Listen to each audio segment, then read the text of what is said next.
to this session, Losing Our Marbles, Who Owns Culture. I'm Pauline Hadaway and I'm going to chair the session.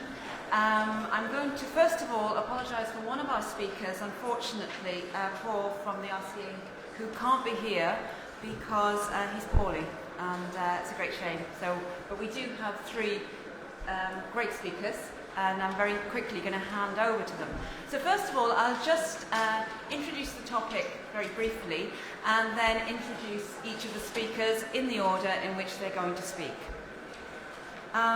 So the question really is, I guess, where should these sculptures, the Parthenon sculptures, properly be held? In Greece, where they were carved almost 2,500 years ago, or in the British Museum, where they can be seen in the context of a broader human history and culture. And of course the marbles are not the only artefacts under dispute. And this debate is really conducted amidst continuing cultural and political questions around scholarship, nationalism, diplomacy, cultural identity, and the role of the museum as a promoter of universalist values, also a respecter of cultural tradition, and a guardian of the integrity of the objects in its care. So these are some of the terms of the discussion.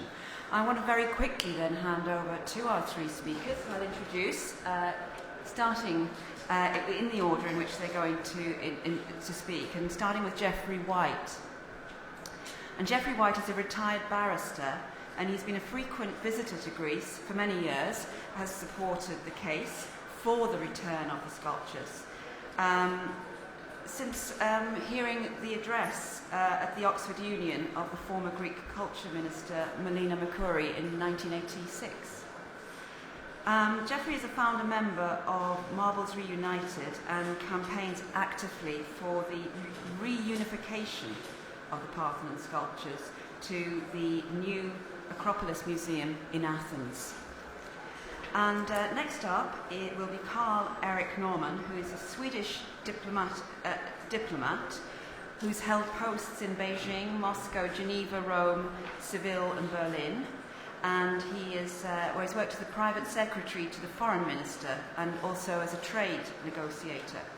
And Karl has been responsible for the Swedish development assistance to Asia, humanitarian and emergency aid, and also multilateral cooperation through the United Nations, the World Bank, and regional banks. He's also an opera singer, he's a tenor, and he might sing for us later on, and a prolific author of books ranging from food production to the politics of football. And finally, Tiffany Jenkins is a sociologist and a cultural commentator, a visiting fellow at the London School of Economics and the Department of Law. Her academic research explores contested authority in the cultural sector and cultural property issues, such as repatriation. And she's also recently published a book called Contesting Human Remains in Museums, The Crisis of Cultural Authority, and this book is available on Amazon, so I'm told. That's it.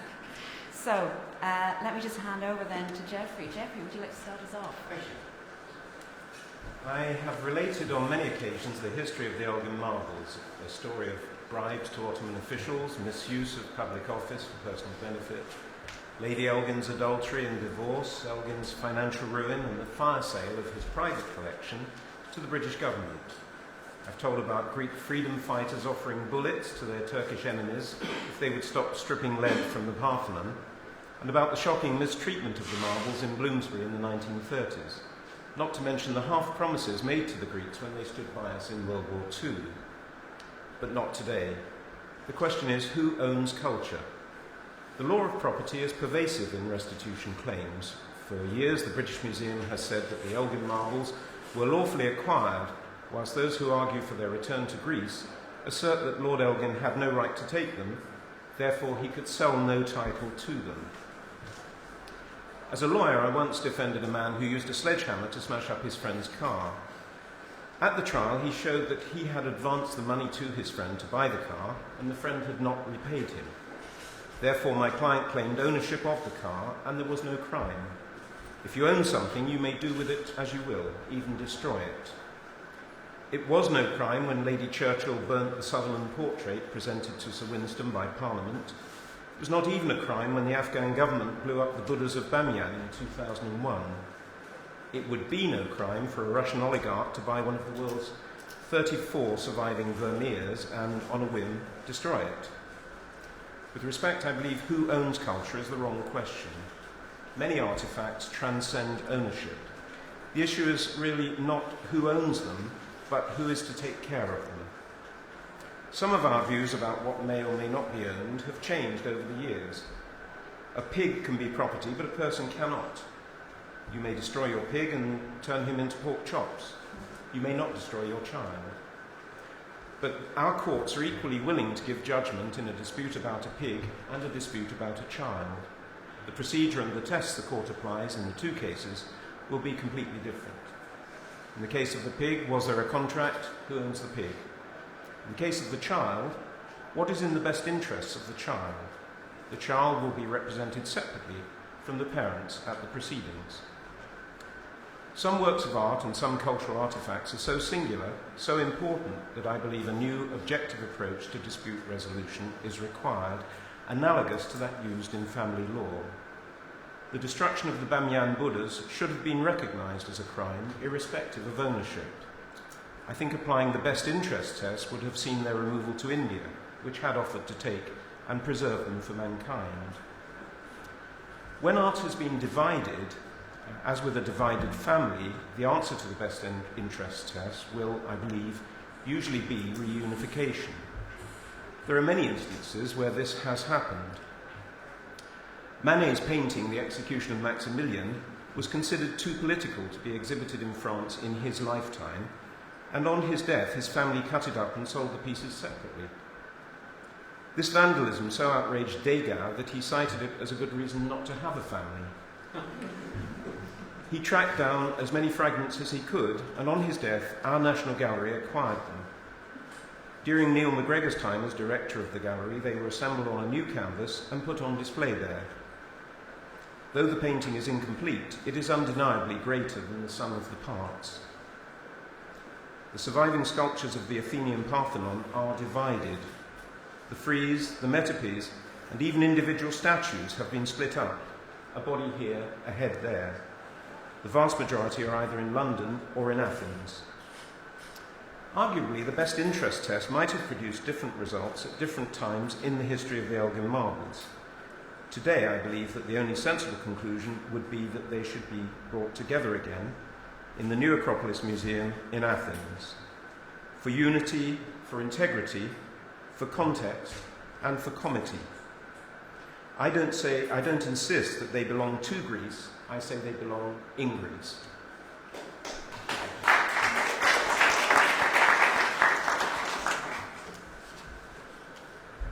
Thank you. I come from a historically rather rich part north of Stockholm, 50 kilometers north of Stockholm. The pride of that region is a castle called Skokloster Castle, which was built 1654 to 1675 by a famous Swedish general called Carl Gustav Wrangel. He was one of, let's say, the successful heroes of the 30-Year War. It would not be an exaggeration to say that this castle is to a very large extent built with the looting of various artistic treasures in Central Europe. There is, for instance, a famous Archimboldo painting there. The gardener hangs, the original hangs in the Skokloster Castle. But it has been hanging there for quite some time. And it has become this and all other artistic treasures have become an integral part of that particular castle, even a pride of that particular region. I happened to visit Athens last month and also visited Acropolis Museum. It was evident, particularly when you came up on it's in the top floor, I think, that there was a lot of tension in the air. Even our very nice and polite guide was rather aggressive, at least between the lines, when speaking about what we saw and what we did not see of the famous marbles and the famous friezes up there. This issue is, of course, a very difficult one, and I have a lot of sympathy for the idea just expressed. I also happen to be a Melina Mercouri fan, and try to, in my daily work, try to work in her spirit, because I founded something called the European Cultural Parliament, and this is very closely related to her idea about European capitals of culture. However, well, I may mention also that in this European Cultural Parliament, when looking at the risks, particularly in connection with war, you mentioned of Afghanistan. We could add Iraq. You can say there was a motion in about, I think, 5 or 6 years ago in this European Cultural Parliament to establish something called a Red Cross for the Arts, which somehow should save the arts from being looted in times of war. I think a very reasonable suggestion. Fortunately, in Europe, and God forbid that we will have any wars in the future. We have had enough of them, haven't we? So hopefully, in Europe, we will keep living in a peaceful society, and so this Red Cross for against looting of the arts would rather be applicable to other parts of the world where, unfortunately, wars are still fought.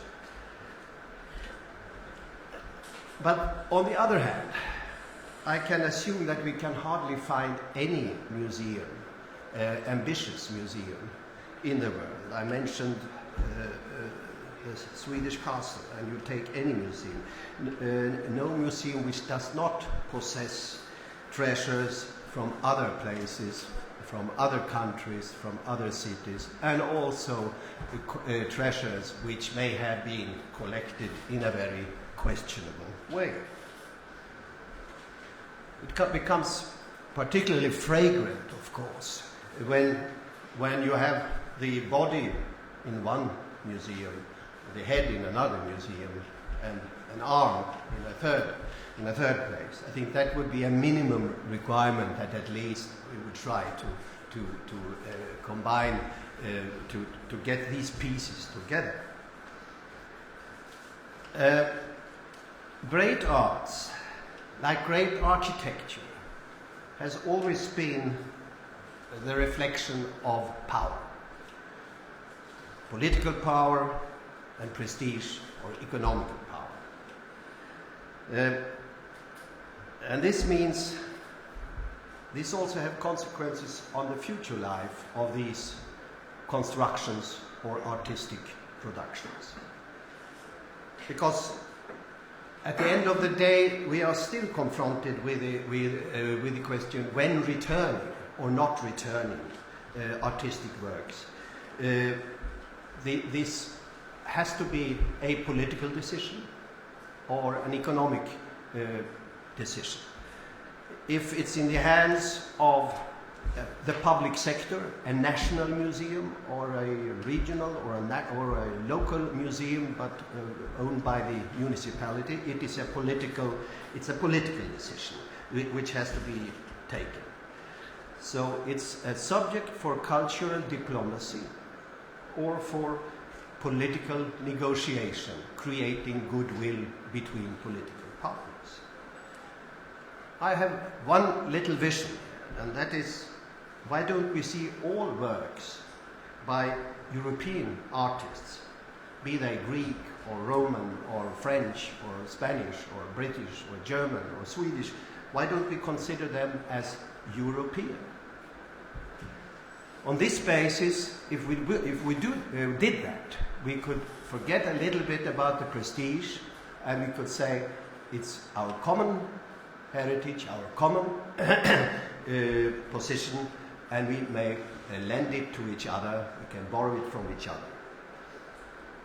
This would even increase then the European identity, and I happen to be rather passionate about the efforts made today with hard resistance these days to have a European identity. This might be a contribution.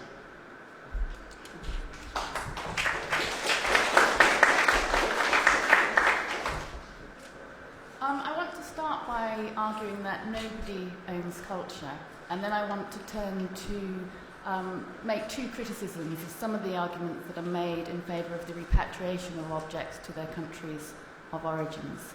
But to start with, I want to talk about an object that's in the Art Institute of Chicago, and it's a 13th century ivory casket. It's very beautiful. It's made from an elephant's tusk, and that was probably, the elephant's tusk was probably found in southern Africa, then brought to Sicily, Italy, by Muslim traders from the Swahili coast. But it was also once used as a Christian reliquary, and it bears an inscription in Arabic.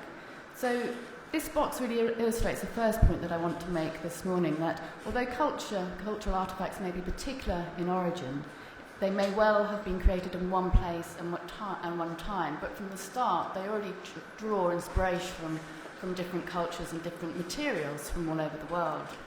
And in turn, that one cultural artefact will probably impact beyond its own particular time and place of creation. So if you go to the Gauguin exhibition at the Tate Modern, Gauguin was a French artist living in Tahiti, bloke. One of his works, the Vanilla Grove, depicts a man and a horse in a tropical environment. He derived the pose of the man and the horse in this work, in the Vanilla Grove, not from anything he saw in Tahiti, not from France, but actually from a frieze in the Parthenon. Indeed, when the Parthenon sculptures came to London at the beginning of the 19th century, a new phase of their influence began as the whole of Western Europe came to admire and discover the perfections of early Greece. And the art of Europe and America has been marked by them ever since. So culture is fluid in its meanings and influences and not confined by its time or place. And that's one of the things that's so exciting about it. It's not easily controlled, although obviously many people do try and control it. But it's not just the multiplicity and diversity of meanings that I think means nobody owns culture. It's that there is something potentially universal in the way that we, mankind, can appreciate those cultural artefacts. So what do I mean by that? I mean very simply that we can go beyond our everyday experiences and abstract ourselves from the moment to see beyond our particular circumstances and relate to other people and other kind of experiences from different times. So in case it's not obvious, I'm white, I'm middle class, and I'm a woman. But I can go and see these Parthenon sculptures and think about ancient Greece, and I can also think about the different meanings that those objects have had. So I think that kind of universality is something that is something we really don't appreciate in the discussions about who owns culture. Clearly, as has been said, the objects do have to be in one place. There's quite a fashionable argument that's put forward these days, which is that you can loan objects, and that really will just get rid of this problem. But I don't think that's the case. I think it's an invasion of arguing for objects to be in one place.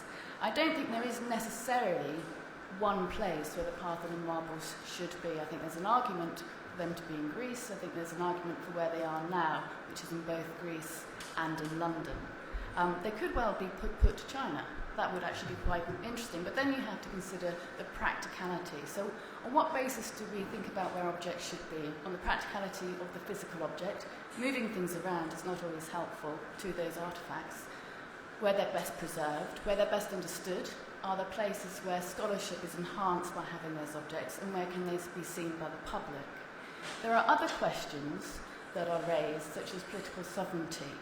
And I think there's a danger in some of the discussion that's been raised already on the table today in terms of the Red Cross going in and saving artefacts, so that perhaps overrides it. So we do have to pay attention to to that concern.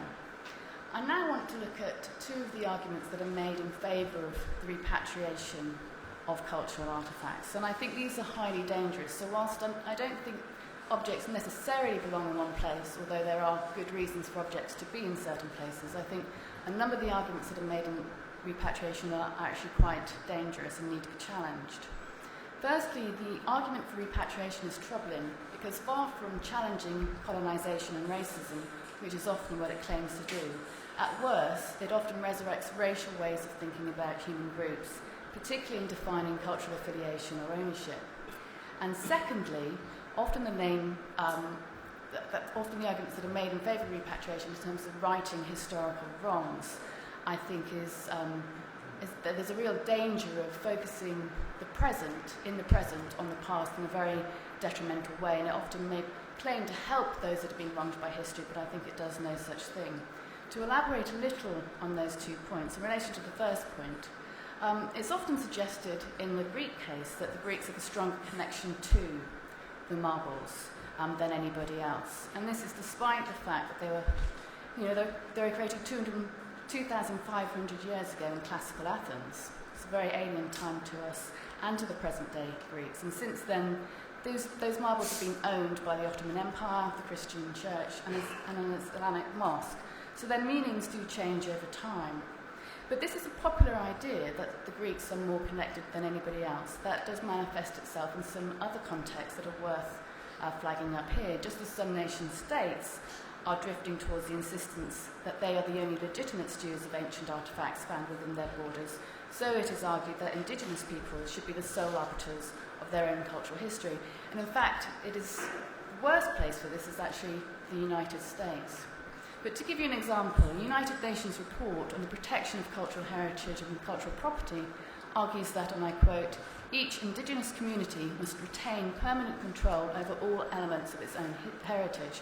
This is done in the name of making right the way in which indigenous people were treated in the past, giving themselves ownership over history. And it's just worth flagging up also that the definition of heritage has an expansionary quality in this. So in this United Nations report, heritage is defined as being, and I quote, all of those things which international law regards as the creative production of human thought and craftsmanship, such as songs, stories, scientific knowledge and artworks.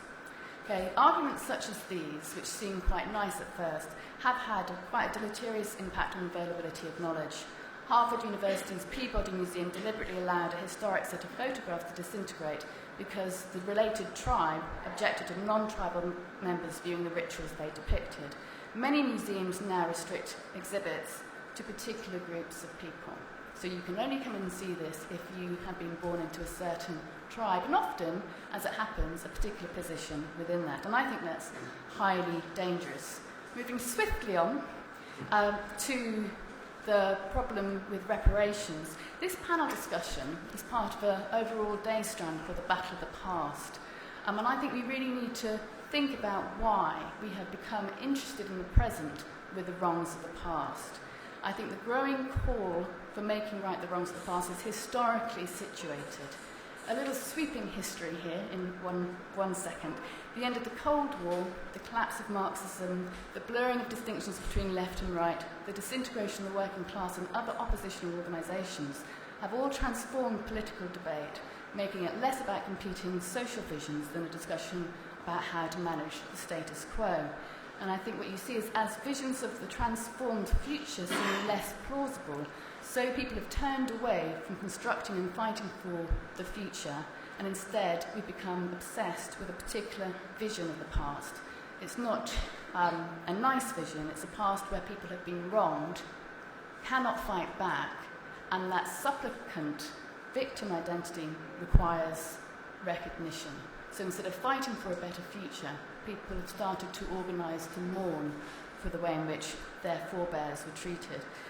Their effort seems to be less political change than to gain some sort of psychological comfort. So I think we need to be highly critical of those campaigns that are done in the name of the people who we genuinely think were wronged. But I think this actually does them absolutely no favours. So to conclude, I think one of the worst things about the discussion of Parthenon Marbles actually is that you don't often talk about the marbles. the first thing people always ask you is where should they be? And I think that's a real danger of turning them into more of a political object than they need to be.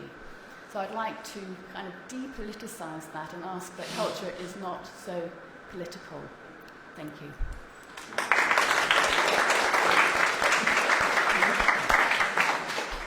Okay, before we open it out to questions from the floor, I just wanted to maybe have some responses from the panellists to their own arguments. And there's a couple of things I think that are very interesting that seem to be emerging as themes here.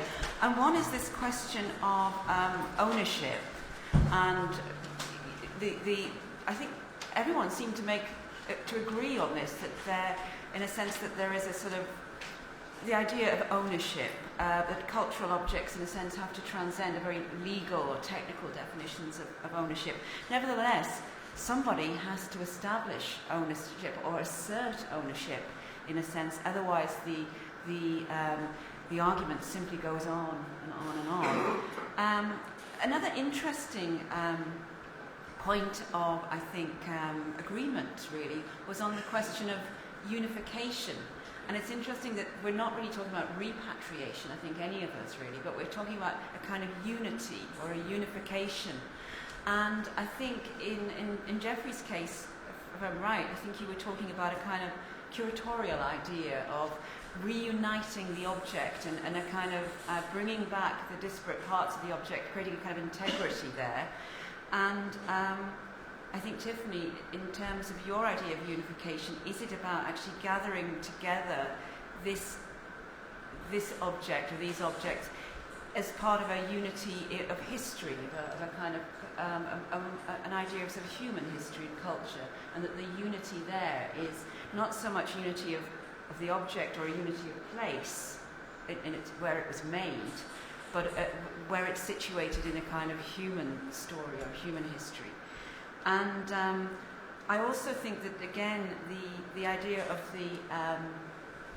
the discussions around ownership being, in a sense, displaced into a sort of diplomatic realm, and the idea that these objects could actually become a force for diplomatic discussion and possibly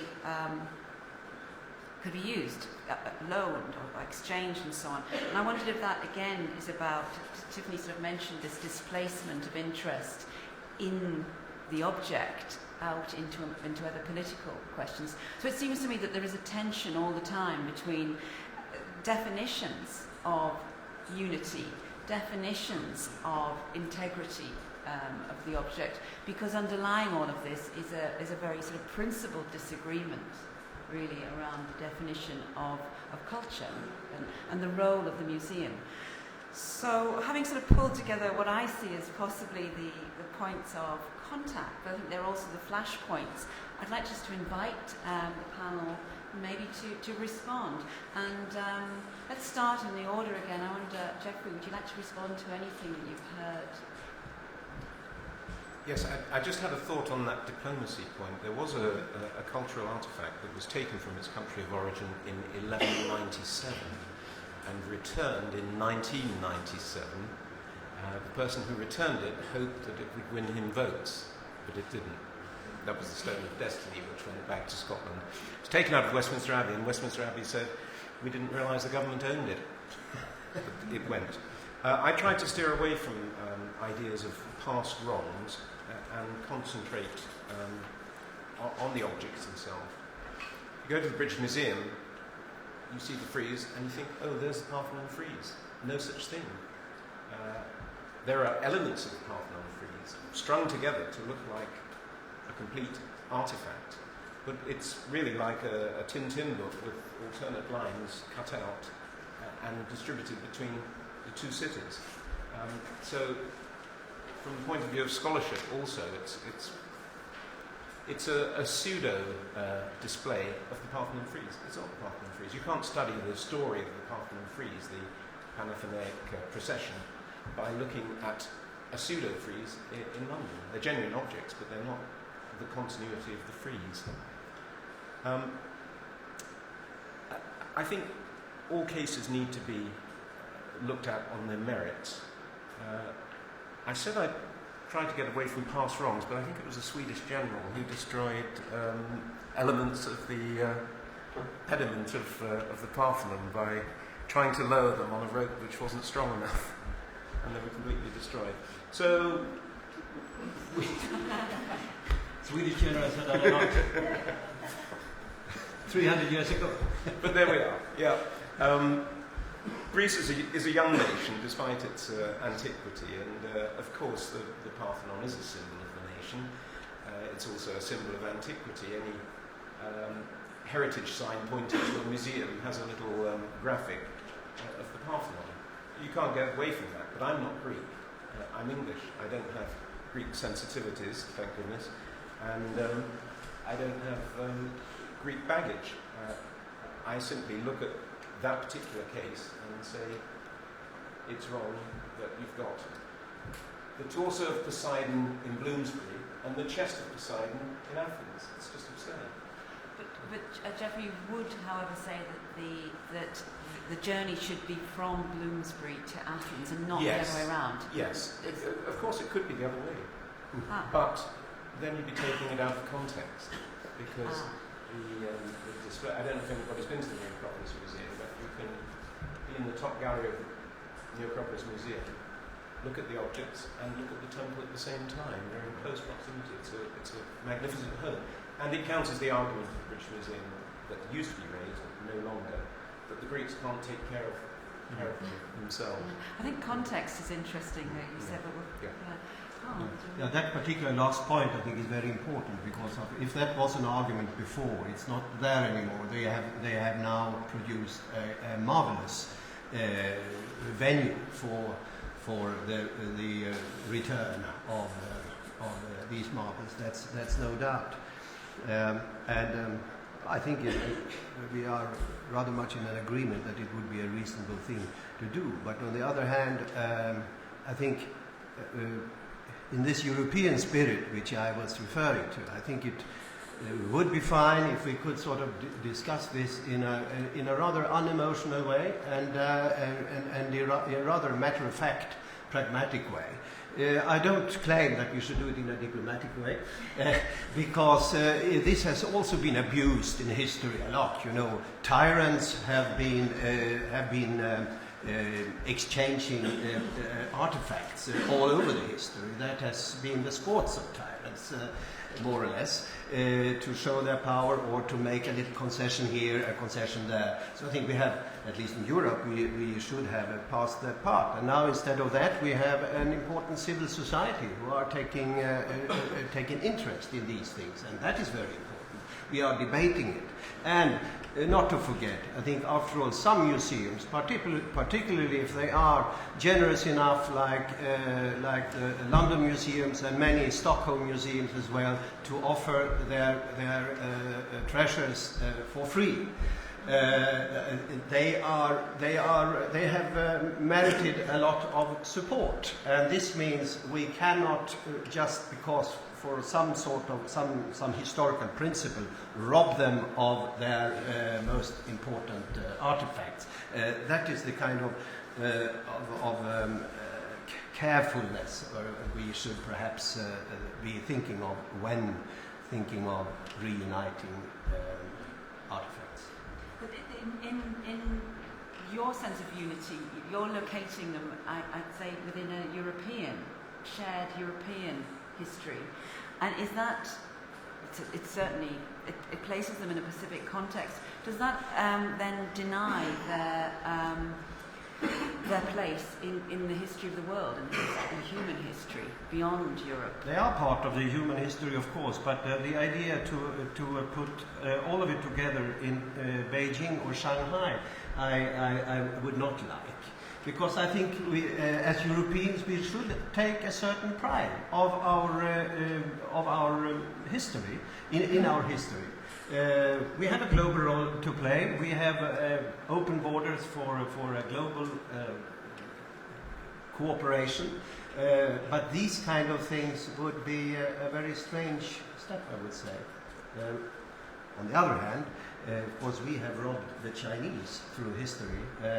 Very many of our European museums are full of fantastic pieces of art from China, and they may have a case in asking us Europeans to bring some of these back. And there, as far as China is concerned, power diplomacy is still relevant.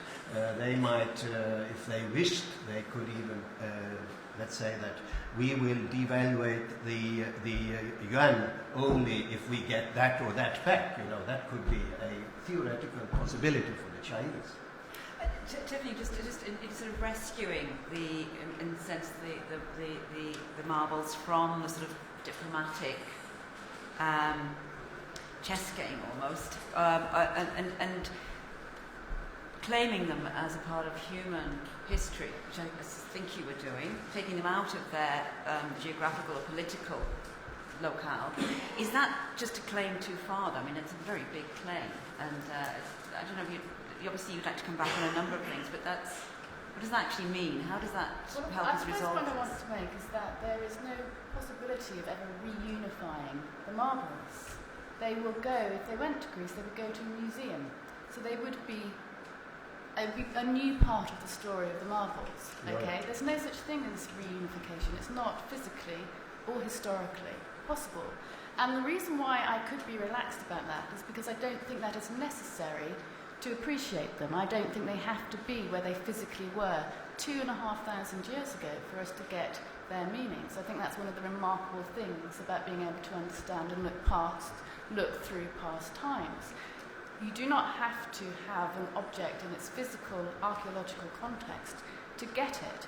So there's no such thing as reunification. In fact, if you think about it, museums are full of things that have been recontextualized. If you go to the National Gallery, it's full of altarpieces. These were originally religious objects where you went and bowed down before them.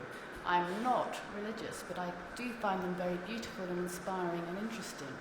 And I like them in the gallery. I don't think they have to be in their original context. Of course, it's very nice to go to Venice and see where they came from. But at some point, the artifact, I think, steps outside of its historical moment, although it was created by that. And that sort of relationship between the particular and the universal is complicated. But I think as human beings, we are able to abstract ourselves and look at them. Now, there's been a lot said about the possibility of the marbles in Greece. I'm really, as I said, it wouldn't be the end of the world. But let's think about what they do in the British Museum. They have been there for 200 years, which obviously in their lifespan is nothing, but in ours, it's quite a long time. In the BN, you can see how the achievement of the 5th century Athens, BC, could not have been created without Egypt and Assyria, because you can walk through the different galleries and you can see how these objects were created, but also how they surpassed many things that came before them.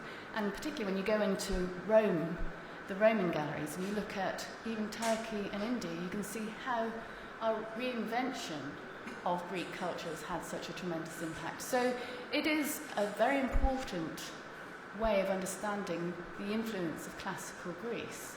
And you can get that in Bloomsbury, and 6 million people go a year. At the moment, I kind of think it's quite a good situation. You can go to Athens, you can go to the new museum, which is absolutely stunning, and you can see it near to where it was originally. You can also go to Bloomsbury and see them in a sort of wider story of human history. So it seems to me like it's quite good as it is. Yeah, Geoffrey, Tiffany actually very interestingly mentioned Venice, and I just got back. I was in Venice this summer, and I'd just like to ask you what you think about this. In a sense, Venice does have, when you leave it, it has this sense of not being real almost. It's just too perfect. It's just everything is just as it was, and it has this kind of very fragile aftertaste to it, that somehow it's too remote from ongoing history and life and lived experience. In other words, it's a kind of artificiality of it. And is there a sense, from a curatorial perspective, in a sense of reuniting these in their place where they were carved 2,500 years ago, that there is something artificial about that? It's not real. It's not really, it's a kind of denial of the reality of history, of what happened. It's their own story. I think if you go to the new Acropolis Museum, you'd see the Greek marbles, and you'd see plaster casts. And I think nobody could say, oh, those are fine, that's real, that's keeps us down to earth because we've got plaster casts. I mean, they're pretty dreadful. That was a deliberate strategy. So the whole museum is based on the fact they don't have the rest of the marbles, which is not very helpful actually to understand. It's not the whole museum, no. It's the upper Okay, part. okay, Yeah. just a slight sweeping there. Yeah. But it's kind of premised on grievance. So the understanding of the Miles today is based on grievance. Is that the best way to do it? I don't think grievance is the right word, but as I said, the Greeks do feel quite strongly about it. I mean, that's not surprising. They're not asking for every Greek artefact in the British Museum.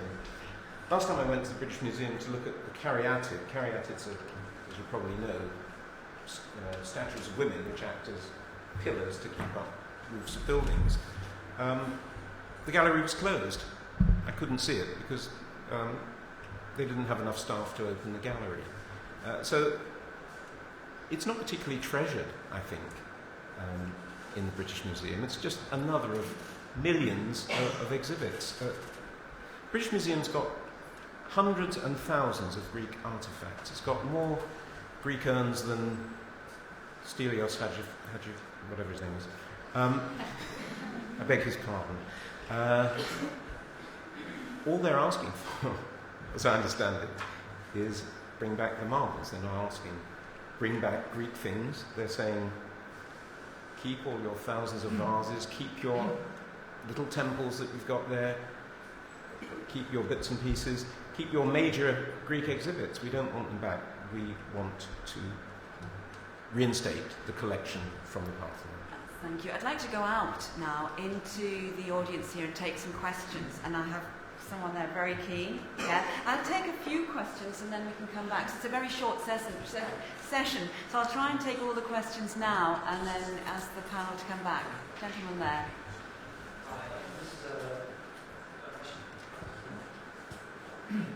This is a question primarily to Tiffany, but I'll be interested in other responses.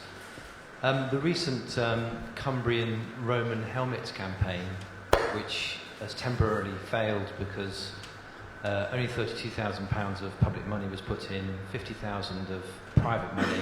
It was put on at Christie's as a list price of 300,000 and then was sold for 2 million because it's such an amazing helmet, amazing example of weaponry and armour. The local, as you know, the local museum drummed up a campaign to keep it in Cumbria. And I just wonder if you could sort of reflect on, is there ever a case when, say, public engagement is encouraged, whipped up, but people wanted to have that artefact in Cumbria for people of all of Britain and Europe to go and see, but they felt a kind of ownership to it. Isn't that about, could that not be seen as some kind of a public engagement in history and wanting to be part of that story? Is there anything positive about that at all, or is it completely parochial? Thank you. Yes, I'll take a question there, a question at the back, and then I'll go over here and take a question there. 3. Okay. Do you want to start in? We didn't, in the otherwise fascinating discussion, touch on the British Museum's cri de coeur of the Universal Museum. And Neil MacGregor's History of the World in 100 Objects did, I think, weave an absolutely fascinating narrative, setting an object in context and looking at its significance. If you drill down in the 100 objects in the British Museum which were used, none of them actually originated in central Bloomsbury. They were part of a major collection. And I think there is an interesting an interesting argument for saying that you can have a universal museum which contains objects which, as Tiffany said, are linked together and can be seen in a much wider context, rather than dispersing them back. I thought, if I may say so, Geoffrey's arguments were extremely articulate and reasonable, But I just wonder about one comment he said. If you move, which is, I think, a way of advancing the argument, from ownership to duty of care, the calculus there will change. And at the moment, the Acropolis has been barred to tourists because of a series of strike actions.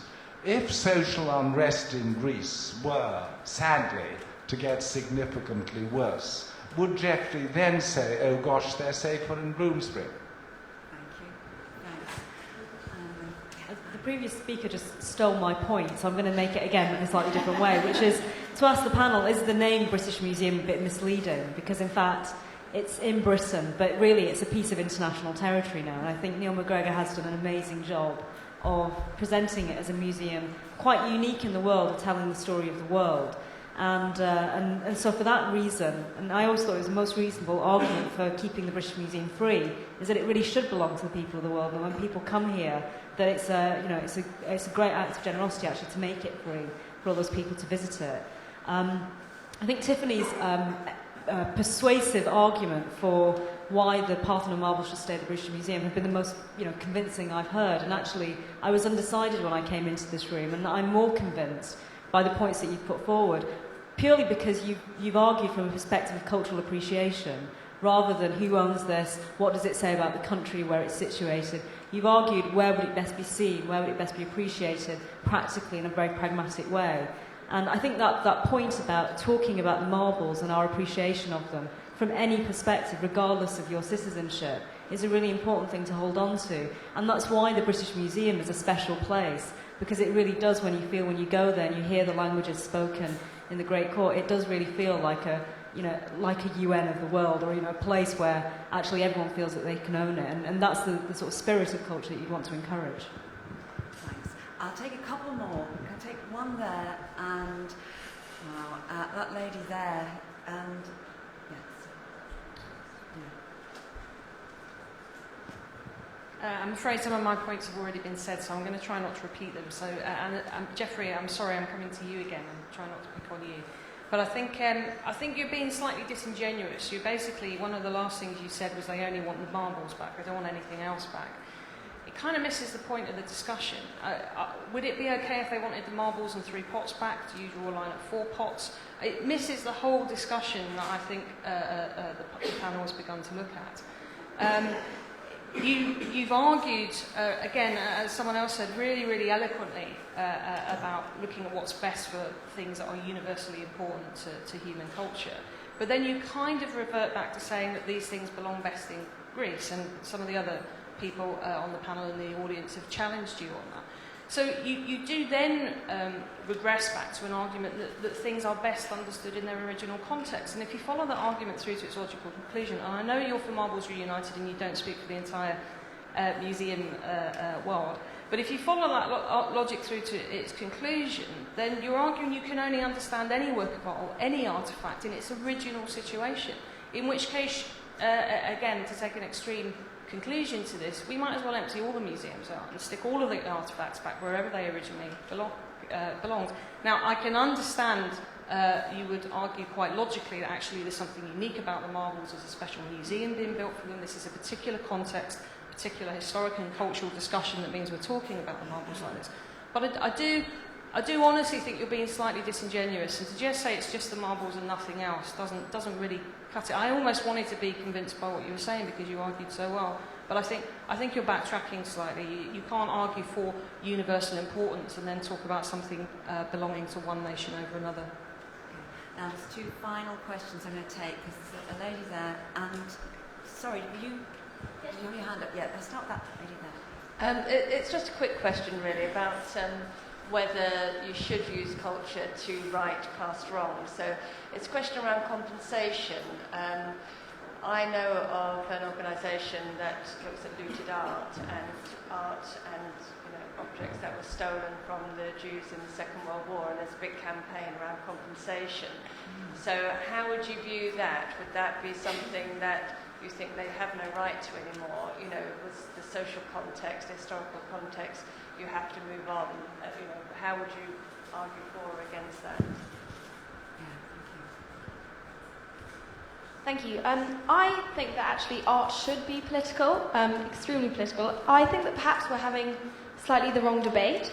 I think that art should be used as a levy for national debt. So in Greece's case, the Germans should own the marbles because it should be used as a reserve against the debt that they own.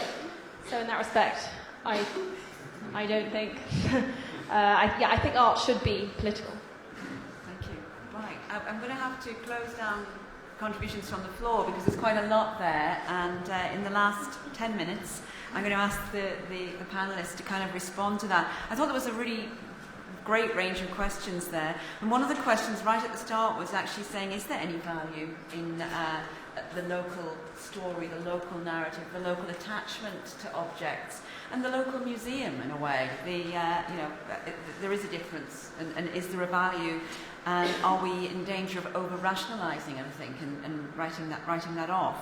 I also think that that what is it quite a contentious, or has been in the past, question of the sort of universal character of, say, the British Museum, its claim to have a kind of world title. That's been raised. And the final question was, I think, quite interesting in terms of what Karl was saying, in terms of the role of these in a sort of diplomatic context. And but I'm going to actually start with you, Geoffrey, because a lot of the questions were directed at you and around the question of your of your defining ownership of these. Well, there are many diverse points. My argument was that ownership is important. There is a hierarchy of artifacts. I own a coin, which is the same age as the Parthenon. It could have been used to pay the wages of the people who worked on the Parthenon. It's not a cultural artifact. It's an item that can be bought and sold. Now, we're used to categorizing artifacts and art objects according to their importance. If I want to export my dad's painting of a ship, nobody's going to stop me. But if I want to export the Madonna of the Pinks, there's going to be a prohibition on it. So you have to consider the hierarchy of significance of artifacts. There are not an awful lot of cases that are of first-rank importance, I suggest. The concept of a universal museum is not universally accepted.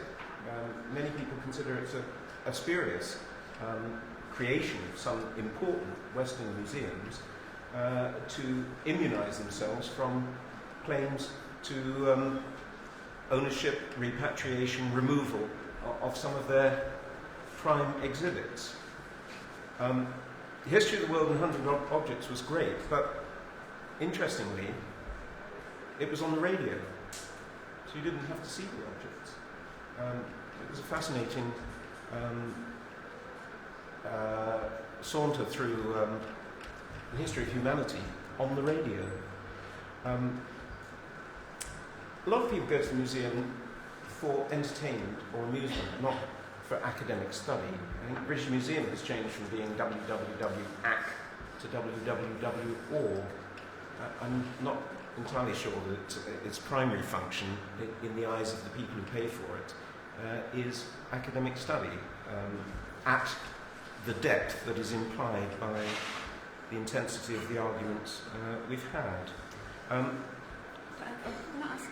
Of course. Yeah, I was actually going to just... I think you kind of answered that, and because we've got so little time, I wanted to get moving on to some of the questions I think actually relate to something you were saying, Karl, about the political meaning of these things. And there was a very interesting question raised towards the end about the return of objects that were looted, for instance. And I think, again, there's obviously clearly a very real and meaningful political question there. Certainly the objects looted during the Second World War. Can you give us some responses to some of that? Yes, on that one, I think this is a very specific question, I think, and it can't be compared with any other political situation or exchange of cultural goods for political reasons. because since the crimes of the Third Reich were so particularly brutal.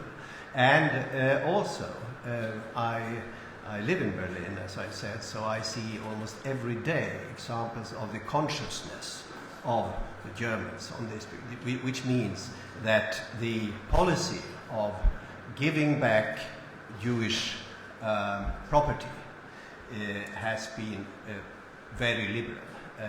They have really gone out of their way in order to somehow satisfy the needs for some sort of compensation for repatriation, reunification, or whatever of the arts collections. So I think the democratic Germany, the Bundesrepublik, is doing a very decent job in that one. May I comment just very briefly on on two other things, and one was about the care of artifacts. I think, of course, there are some